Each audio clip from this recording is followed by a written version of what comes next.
Hello everyone, welcome you in my YouTube channel. I am Dr. Mohammad Sirajul Faisi. Today in this video, I am going to talk about purifications and treatment of water. The raw water available from various sources is contaminated or contains impurities, and hence it is made safe for the purposes for which it is to be used. All the impurities cannot be fully eliminated, but they are reduced to such an extent that water becomes suitable for intended use. Generally, water contains many impurities such as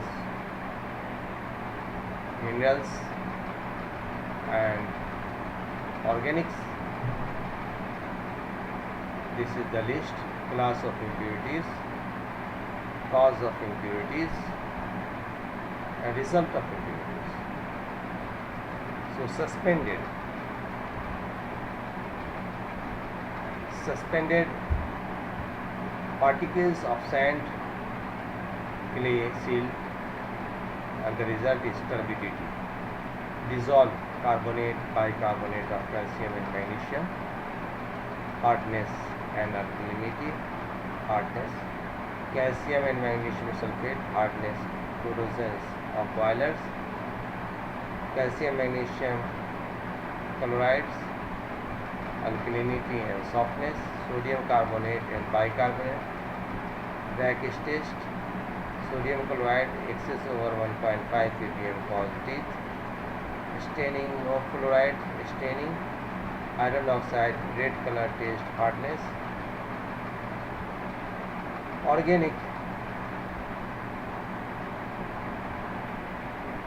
suspended vegetables, animals, dissolved vegetables, so leaves, algae, pits, a lot of list is here. The main object of treatment process is to remove all the undesirable impurities so that extent where they do not cause any trouble and water is available to the consumers as per health standard. Following may be the objects: the remove objectionable taste and odor from the water, to remove color, dissolved gases and of water, murkiness of the water, to kill the troublesome bacteria, algae and fungi, to eliminate the corrosive and tuberculous properties of water, to make water safe for drinking, bathing, domestic purposes and for various industrial purposes like breathing, dyeing, steam bath. Various treatment processes are given below. It is not essential that all these processes will have to be employed at all the places, but it depends upon the quality of the raw water. Removal of dissolved gases. It has been found that some of the gases it present in water are dissolved from may cause certain difficulties. Dissolved carbon dioxide corrode the pipes. Similarly, oxygen, chlorine and other gases, if in dissolved form are present in the excess amounts, also cause difficulties. Many dissolved gases can be removed by boiling, decompressions or by means of chemical treatment. Except oxygen and nitrogen, all other gases can be reduced by aeration.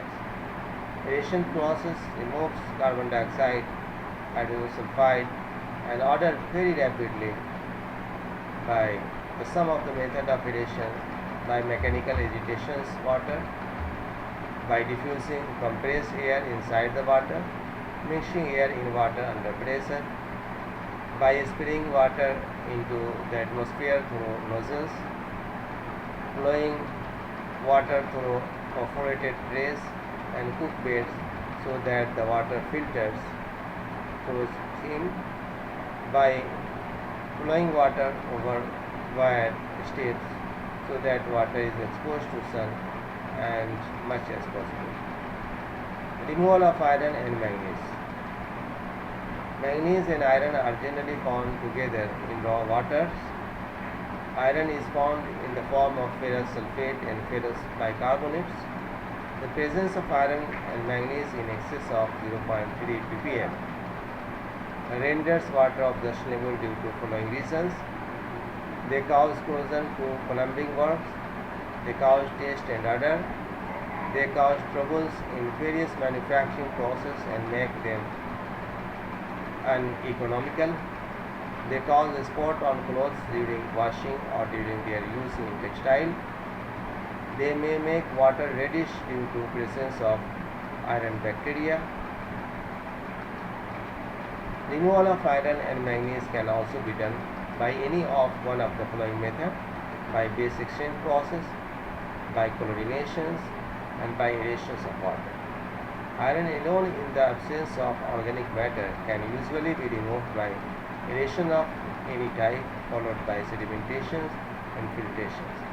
Combinations of iron and manganese or iron alone usually bound to organic matter may require aerations in multiple coke trays containing coke, gravel or crushed pyrolusite in a negative manganese dioxide. It has been revealed that metaphosphate may be used to prevent precipitation of iron or manganese. Their use is generally applicable when iron concentration is less than 1 ppm. Removal of silica. The following are the methods which may be used for silica removal: by using magnesium hydroxide with carbon dioxide, calcium bicarbonate or magnesium bicarbonate which produce magnesium carbonate, absorbing silica. Apply ferric sulfate and lime to develop ferric hydroxide which absorbs silica. Removal of taste, odor and color. Coagulation followed by filtration, perchlorination, superchlorination followed by dechlorinations and use of chlorine dioxide are the methods which help in the removal of taste, odor and color. Conversion of saline water.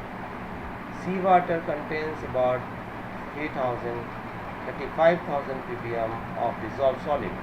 No single process of treatment can be suitable for making such water safe. Vapor compression method, ion exchange method, solar distillation, freezing, osmotic process and ultrasonics are the methods which may be employed for purifications of such waters. Ion exchange method is more promising when the concentration of dissolved material is below 4,000 to 5,000 ppm. Several plants of applying this method have been constructed recently. Removal of radioactivity from water. Radioactive materials may pollute the source of water of supply which is used for drinking purpose. Dangerous materials may be mixed with water due to nuclear blast. Wastes from atomic energy installation are used in research, industries or medicine. The waste from aromatic energy installations are so controlled that an applicable health hazard is unlikely. Radioactive materials may be partly removed from water by ordinary methods of coagulation. Removals up to 80 to 90% can be expected. No other feasible methods have been devised so far. Removal of dissolved minerals. Removal of ions. It may be removed by absorption by passing the water through containers of XC. So friends, hardness of water or softness of water. Hot water has the following bad effect: it develops bad taste, it develops corrosions and incrustations in pipes. It also influences the working of dyeing.